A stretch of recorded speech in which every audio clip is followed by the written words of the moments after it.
Eu vi uma corrida muito legal, Canelinha. Muito, assim, acho que foram as 3, 4 primeiras voltas mais legais que eu já vi na vida.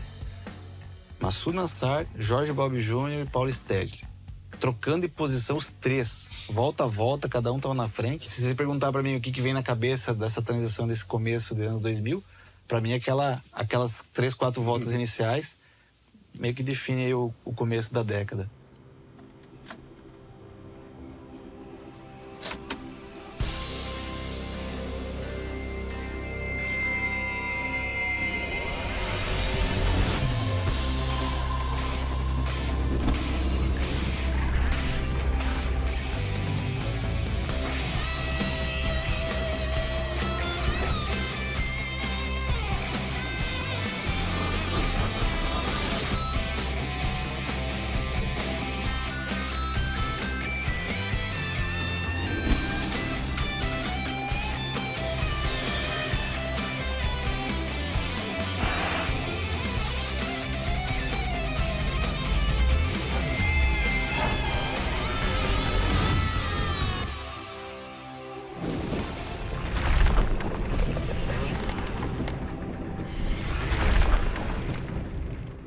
Na época eu andava na rua, no condomínio lá na terra, com uma XL 125. Eu não sabia que tinham crianças, né? Até então eu tinha 10 anos, da minha idade que corriam. E aí a gente descobriu depois as motos especiais, 80 cilindradas, que para mim eram o que precisa, né? O que era na época indicado.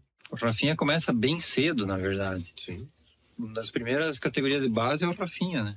Para mim, a minha porta de entrada foi difícil, porque eu não sabia, né? O esporte não tinha onde eu vou, com quem eu falo, como eu começo, né? Eu acho que fui, sim, o mais jovem, um dos jovens, né?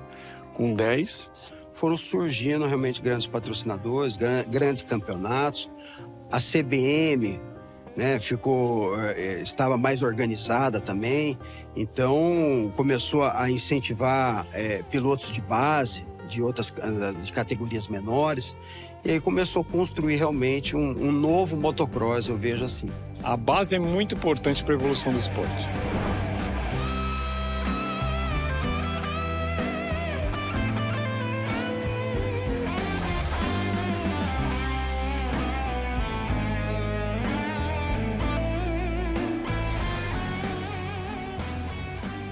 Antigamente a gente corria com motos nacionais para poder iniciar dentro do motociclismo, do motocross, né? Que era o que tinha. Nos anos 90 surgiu as oitentinhas, a PW, que eu me lembro como se fosse hoje, Leandro, o Ratinho, entre outros pilotos dessa geração acima da minha, que começaram ali. Quando eu fiz acho que 5 anos, daí meu pai comprou uma motinha, na época, eu não vou lembrar o nome, mas era aquelas motinhas de você te ligar, tipo, na cordinha ainda, um motorzinho bem fraquinho. Meu pai comprou depois, mais pra frente, uma PW80, que era uma moto que aqui em São Paulo era uma categoria muito forte, uma categoria de base muito forte, que a gente chamava de Infantil B.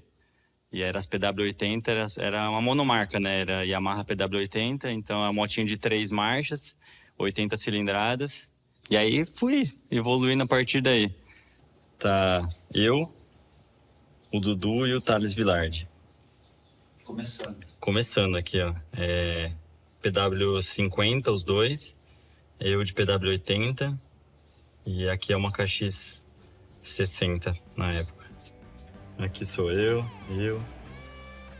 É tudo de KX 60. Ah, essa foto é bem legal, eu gosto dessa foto aqui. Esses dias eu postei no meu Instagram. Aqui é meu pai, eu e o Dudu. Essa foto aqui é bem legal. Começando. No começo de tudo. Aí, esse aqui é número 4, foi o ano que eu fui campeão brasileiro, 99. Fazer até umas graças. Vamos procurar uma outra aqui. Aqui é de KX 80 aqui, ó. Nossa, eu não tinha nem tamanho pra moto, olha isso.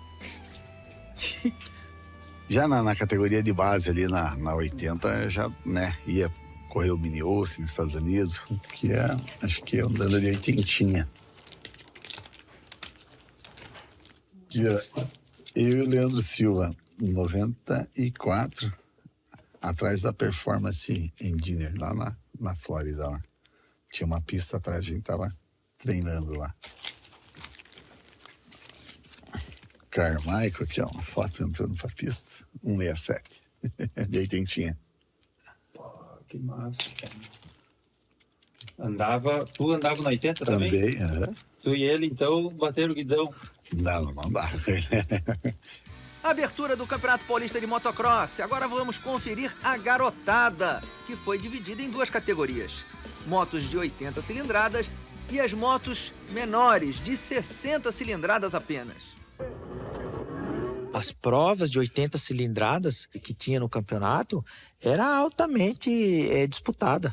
Eu entre uma categoria e outra, porque a gente corria em 2 categorias ou 2 baterias, normalmente tinha essa no meio. Eu saía do meu ônibus lá para poder assistir a esses meninos correrem, né? O brasileiro, ele estava sendo reconstruído, vamos dizer assim, nessa época, né? E começou a ter um trabalho de base muito grande.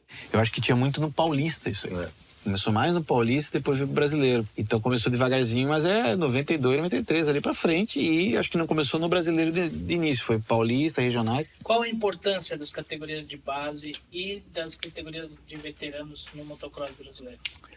Vou ser bem sucinto nessa resposta. Categorias de base, formar novos pilotos. Categorias avançadas, manter o esporte funcionando. Não adianta eu ter um campeonato só de base sem ter quem ajude a pagar a conta. Aquele cara da MX5, da 6, da 7, esse cara é o cara que já está estabelecido. Ele vai lá só para se divertir. Mas ele paga a mesma coisa, ele compra o mesmo hotel, ele paga a inscrição, ele compra a roupa, ele compra a moto, ele compra a gasolina, ele compra a viagem, ele compra o avião, ele gira a economia.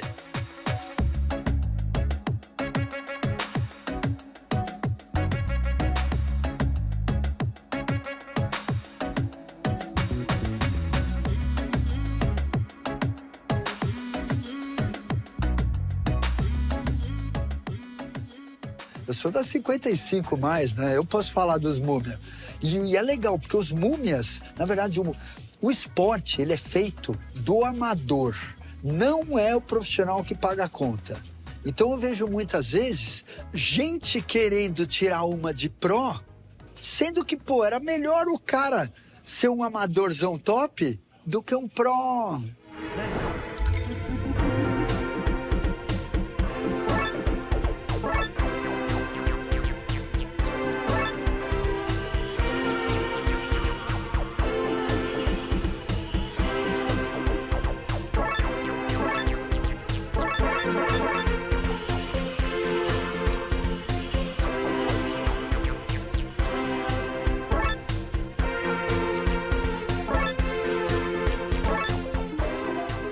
Atletas que conseguiram, né?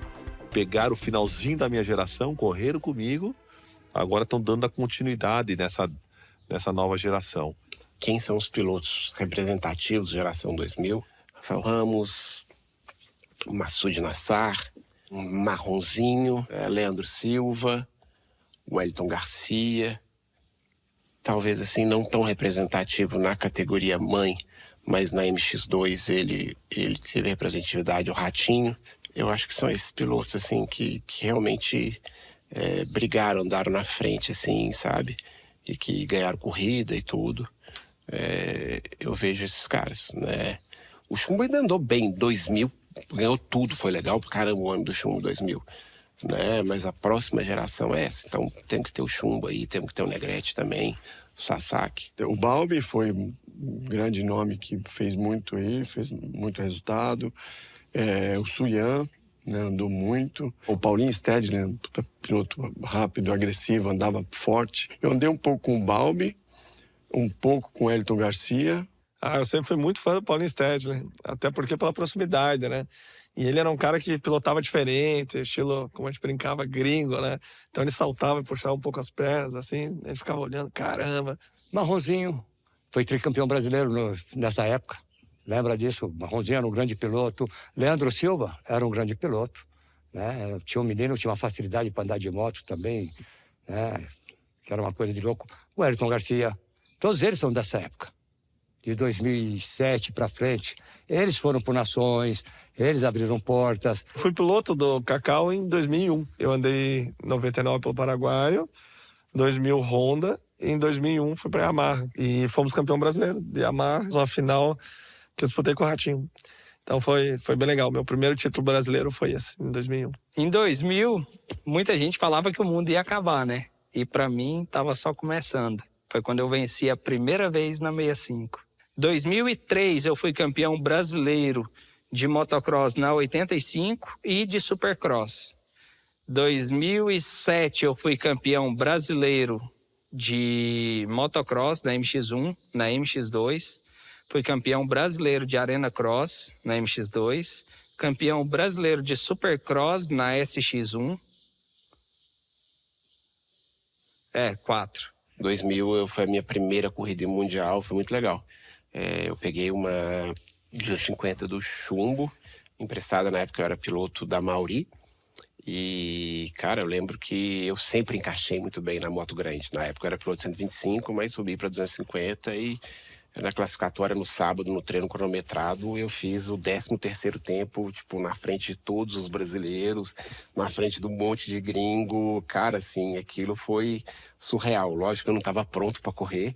No dia seguinte eu larguei, andei rápido, mas errei várias vezes. Então, minha geração, eu acho que ela é mais anos 90 do que anos 2000, né? Porque eu acho que onde a gente foi criado ali, né? Onde a gente criou a raiz do esporte mesmo, assistindo VHS, assim, enfim, vendo revista, a raiz mais forte mesmo, eu acredito que seja ali nos anos 90 mesmo. Nos anos 2000, acho que a gente já estava um pouco maior, assim, então já estava meio com a técnica formada, vamos falar assim. Para os fãs que viram vocês são 2000. Exatamente, para os fãs, sim. Aí muita gente lembra de corrida minha, tipo 2003, 2005. Geralmente, um piloto atravessa 10 anos, né?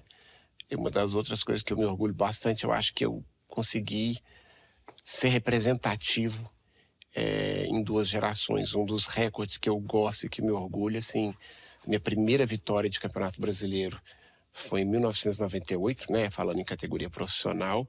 E a minha última foi em 2014.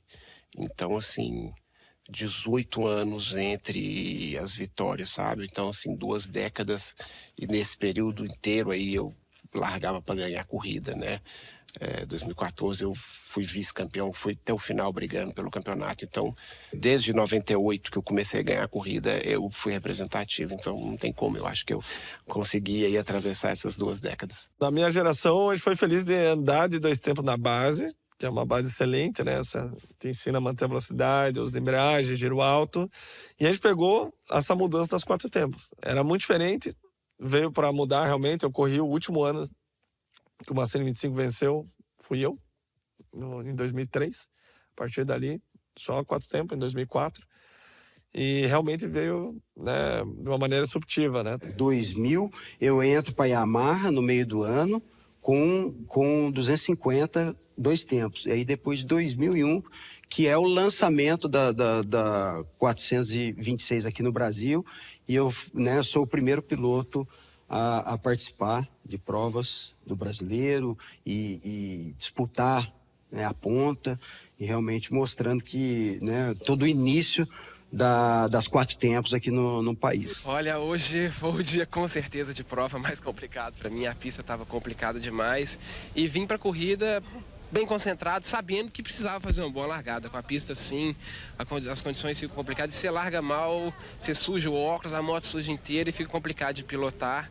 Só que, infelizmente, na hora que eu fui colocar o óculos com a placa de 15 segundos, a moto morreu e não funcionava mais e foi me dando desespero. Na hora que o gate caiu, ela funcionou, eu arranquei. Tanto que, vocês podem ver no vídeo, eu volto o afogador da moto na reta de largada. Larguei sem a mão, soltei a mão para voltar e vim da última posição. Então acho que foi talvez a prova mais difícil, porém é melhor nessas condições. Eu tenho uma moto que já é um pouco mais pesada do que as 2 tempos, ela ficou mais pesada ainda e consegui provar que dá para andar com as motos para tempos, que elas são excelentes. Por pouco você não caiu no final da prova também. Foi, no finalzinho da prova, acho que com placa de 2 voltas já nas costelas, eu errei, saí inteiro da moto, corri do lado da moto, mas a vontade era tanta, segurei com toda a força que eu tinha no guidão, não soltei de jeito nenhum. O esporte começa a receber muita gente, começa a receber mais atletas, mais pilotos. O boxe, ele começa a ter micro-ônibus, motorhome, vans, alguns caminhões já. Esses anos acontecem isso, tá crescendo, tá ganhando corpo, tá profissionalizando, você tá vendo placas, você tá vendo um pódio organizado, você tá vendo a imprensa com uma sala de imprensa, com lugar para tomar banho, para almoçar, restaurante. Esse é o momento de 2000. Até 2010, por aí, acho que a gente ainda tinha corridas de bastante público. Principalmente Canelinha, Carlos Barbosa, eram etapas que lotava. 8 e pouco da manhã tava lotada a arquibancada e juntando gente embaixo no chão, né? Dava 20 mil pessoas, até mais que isso. Canelinha também, né? Canelinha também. Desde cedo também. Canelinha já era outro estilo, né? Vamos dizer, Carlos Barbosa, uma etapa, né, nesse sentido, mais organizada, né? Público sentado e tal. Canelinha era uma festa, um fuzuê, um negócio diferente.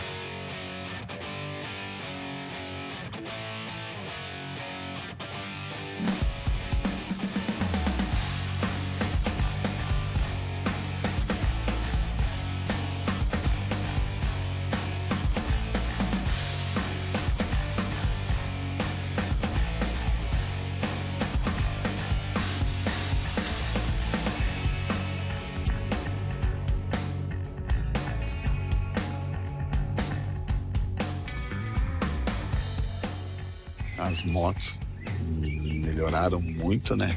Os eventos estão melhorando e com certeza a suspensão, né? Isso aí passa mais segurança, mas à mesma hora, né? A pessoa avança mais, né? Arrisca mais, mas eu acho que evoluiu muito. O nível dos pilotos, tudo, né? Vem não só no Brasil, fora também, né? Você vê que o troço de um ano para o outro, uma pista de mundial, o tempo que viravam num ano, eu sei que muda a terra, muda, mas você vê os tempos, você já fala, nossa, tá cada vez ficando mais rápido, né?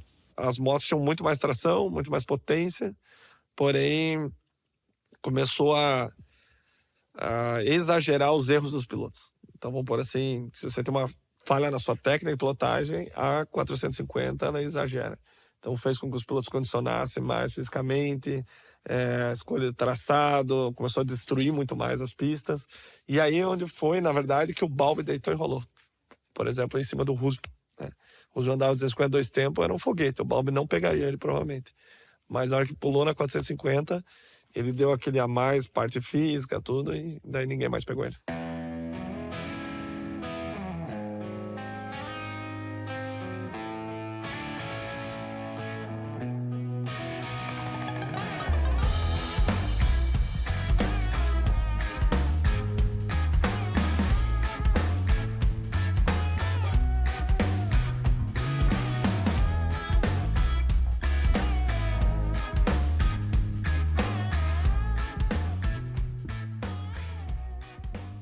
Eu lembro do Balbi surgindo assim, na categoria principal, brigando com o Chumbinho. Ele já era um destaque da 125, e aí ele chegou forte também na categoria principal e como um nome da nova geração. Isso é bem marcante para mim, que eu lembro.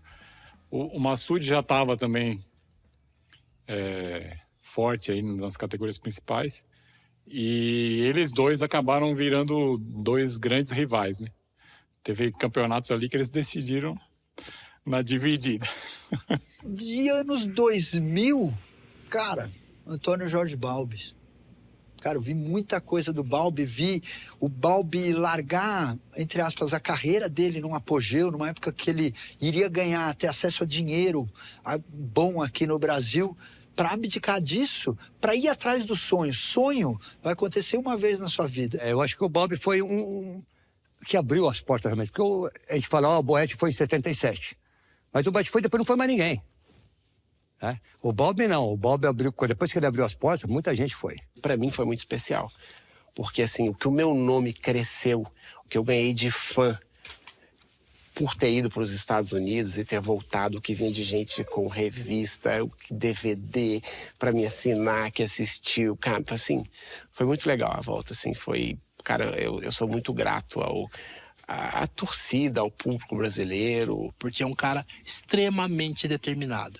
É um cara faca no dente. Então, nessa fase, nessa época, é um dos caras que eu acho que tem mais destaque. O que é ser uma lenda? Uma lenda, pra mim, é alcançar o inalcançável. Ser uma lenda, acho que inclui ter conquistado, mas também ter tido um trabalho legal, uma imagem legal, né? Pô, até me assusta isso, viu? Se eu tô participando hoje do Lendas, significa que eu já tô com uma certa idade, né? Você ter uma história, um passado que pôde mudar a vida das pessoas, que pôde causar algum impacto na vida das pessoas, que pode ser reconhecido até pelas pessoas, talvez isso seja ser uma lenda, né? Um grande diferencial, admiração. Admiração é uma coisa que eu acho que é fundamental. Pô, a lenda é ser lembrado pelo que você fez pelo esporte, que você representou bem o esporte. Então eu fico até feliz de participar com a lenda do motocross, porque é sinal que a gente fez alguma coisa pelo esporte, né? Então eu fico feliz de estar participando com vocês como lenda, porque aí eu vou voltar lá no Paraguaio, que para mim é uma lenda real do Moranguinho, enfim, do Boettcher. E nunca passou pela minha cabeça de um dia estar, por exemplo, numa outra esfera de anos, né? Por exemplo, uma outra década, sem eles, mas também vivendo o que eles viveram, né? Dentro do esporte, vencendo corrida. Então é muito legal. É o ser humano que conseguiu transformar a própria história e eternizou ela de certa maneira, né? Fazendo com que ela pudesse transcender o próprio tempo.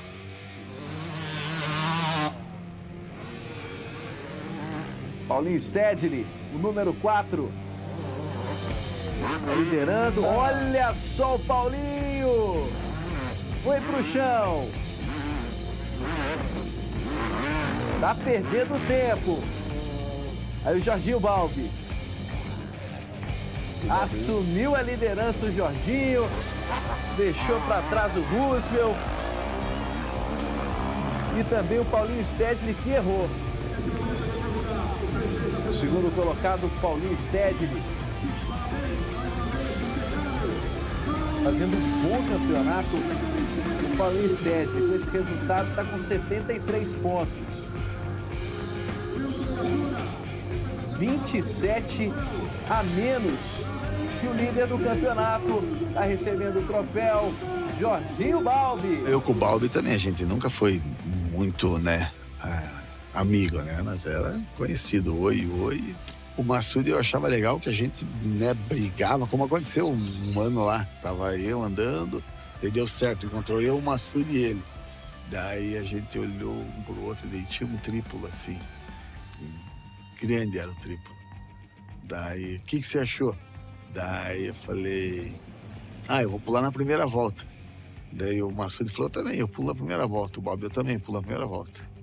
Nós pulamos tudo salto. Tipo, um desafiou o outro, né? Tipo, bobeira, mas tem um piloto que a gente já tinha mais, né, uma amizade. Tinha uns que já não tava nem aí, né? Balbi e Massoud é uma rivalidade forte, né, na minha memória. Sim, principalmente começo da década 2002, 2003, 2004 ali. Tinha uma disputa forte entre eles. E se eu tiver que falar sobre um, é o Massoud, cara, assim, se eu puder falar sobre um, a gente ficou, a briga era feia, pra você ter ideia. Foram várias ocasiões, desde 98, a gente se encontrava muito, na época a gente precisava correr corrida pirata para se sustentar, tinha premiação boa, e pela proximidade a gente corria, assim, no mínimo 2 vezes por mês junto, e era eu e ele, e vou te ser bem sincero, o negócio era raiz. Realmente o Balbi foi um grande rival, nós disputamos aí por muitos anos, né? Ora em equipes diferentes, ora na mesma equipe. E realmente foi uma grandes disputas, e eu vejo como disputas para o crescimento. Mas eu e o Massoud, a gente se batia sempre, cara. Às vezes uma largava 40 motos, chegava na primeira curva, quem tava no chão, eu e o Massoud. Então, assim, chegou um momento que a gente tinha ódio um do outro, a gente não se falava. Era um negócio assim, cara, era punk. O Massoud era ruim, cara. O cara era muito duro, assim. Eu admiro muito ele, tenho muito respeito, assim. Em 2002, a final foi aqui em Indaiatuba e acabou, né, numa disputa, nós trocamos, eu levei a melhor, ganhei o campeonato. Foi muito difícil, o Bob andou muito bem e um adversário muito duro, mas eu, graças a Deus, estava com força para aguentar e buscar o primeiro lugar e o campeonato brasileiro. E aí, depois disso, 2003, ele, né, se dedicou ao máximo também para ser o melhor. E aí, em 2003, eu tentei, né, disputar com ele, mas ele já estava no nível um pouco melhor. Aí, no final do campeonato, eu consegui tirar um pouco essa diferença, mas ele acabou sendo campeão. A nossa competitividade era muito grande, assim. A gente não queria perder. Eu não queria perder por nada pro Massoud, assim. Era inaceitável para mim perder para ele. E eu tenho certeza que para ele era a mesma coisa. Ficamos aí duelando, né, por vários anos e até fora da pista, porque às vezes saía realmente brigas aí, né? Tanto da torcida minha quanto da torcida dele, o pai dele, meu pai. Além de ter o embate meu com ele, tinha a torcida do Balbi e tinha a torcida do Massoud. Não tinha meio termo, sabe? Foi um negócio assim que separou mesmo e cara, imagino que pra quem estava de fora devia ser muito legal de assistir. Viemos a conversar aí depois, em 2007. Em 2007 ele voltou dos Estados Unidos, aí numa prova em Barretos, dentro da arena, né, de Barretos, né, e a gente já mais maduros, né, todos dois, e aí a gente bateu um papo e rimos, e, enfim, né, abraçamos ali, né, e realmente foi uma, né, assim, aquela acalmada no coração, né, porque até então era só a disputa, tanto fora quanto dentro da pista, não era fácil, não. Com a motocicleta de número 3, Leandro Silva. O título de campeão brasileiro vai ficando com Wellington Garcia. Revelação na temporada 2007, João Paulino da Silva Júnior, o marronzinho, ainda acredita. Leandro Silva vem para vencer a MX1. Leandro Silva, salto de chegada, vence a MX1. Vem para completar a prova na segunda posição, Roosevelt da Assunção. Marronzinho é terceiro. O Wellington passa lentamente, é campeão brasileiro na MX1. Imprimi um ritmo que não teria perigo de eu cansar nem me machucar, mesmo porque eu tô gripado, tô bem ruim, passei a semana inteira de cama, mas deu tudo certo, eu consegui fazer uma ótima corrida e consegui levar o título. No final, consegui escapar um pouquinho, consegui a minha primeira dupla vitória. O pódio com a vitória de Leandro Silva, Roosevelt em segundo, Marronzinho terceiro e o Wellington Garcia. Leandro e o Wellington eram sempre nomes fortes ali brigando. Mas a rivalidade entre eles, eu acho que não existia muito por eles estarem na mesma equipe, assim. Poderia até existir entre eles, mas eles não deixavam isso transparecer. Eu e o Leandro, assim, acho que foi o pior. Nós dois era complicado. Eu não sei se ele fala isso, assim, abertamente, mas teve corrida de largar eu em primeiro, ele em segundo, tipo, os dois chegando junto aqui, ou ele em primeiro, eu em segundo, ele por dentro, ele passar a reta assim, levar nós dois, nós chegar a trombar na arquibancada em Brasília uma vez, só pra me tirar da pista. E aí, tipo, a gente saiu de último e penúltimo porque a treta era muito grande. Não, nunca tive pessoal. Eu sei que o Wellington tem isso comigo, mas eu nunca tive pessoal, assim, mas esse nível de competição, até tem uma brincadeira que a gente fez, eu tinha um saco de boxe na oficina, eu colei as fotos de todo mundo.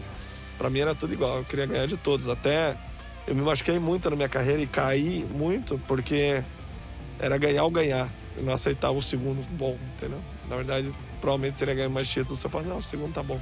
Mas para mim o que interessava era ganhar.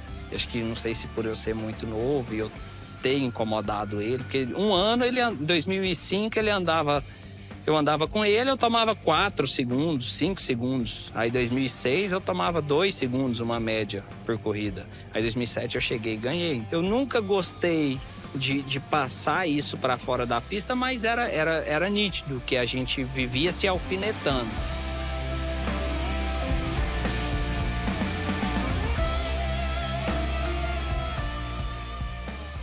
Meu nome é Mayara Basso, tenho 28 anos, andei de moto desde os meus 8 anos de idade, tenho 17 títulos nacionais, 8 no Brasileiro de Motocross, 8 no Brasileiro de Velocross e 1 no Brasileiro de Enduro. Não é que foi a principal rival, mas eu acho que foi pra mim a mais difícil, foi a Mariana. Assim, a piloto mais difícil que eu disputei, né? Eu sabia o quanto ia ser difícil disputar com a Mariana. Eu sabia que ela era uma piloto de muita garra, determinação e muita experiência, né? Já andou mundial, já andou AMA, andava sempre na MX3. Então eu sabia que ia ser muito difícil e tanto é que aquele ano ela ganhou, né? Ganhou o campeonato, 2020. Todas as corridas que eu participei na categoria feminina, ninguém nunca conseguiu ganhar uma corrida de mim, nem a Mayara. Nem Bruna, nem ninguém. E ela foi a única que conseguiu me vencer. Então, talvez tenha sido a minha maior adversária. A Mariana como a primeira mulher que apareceu no cenário, né? E também nacional e internacional. E no feminino, no americano, ela andou, fez pódio. Sim, eu sei. Eles até brincam entre eles, né? Que ela fez os pódios do AMA que o Balbi não fez. Que massa. Da família deles? É. É verdade, isso aí não dá pra nem falar, né? Ela andava muito. E é uma mudança, é um marco, né, pro motocross brasileiro, porque ela, a partir dela que se cria o feminino. Isso. É o XF. Mas o Balbi, ele tem na cabeça que não tem nenhum melhor piloto do que ele no Brasil. Ele tem isso. Eu converso com ele e ele é meio assim, tipo...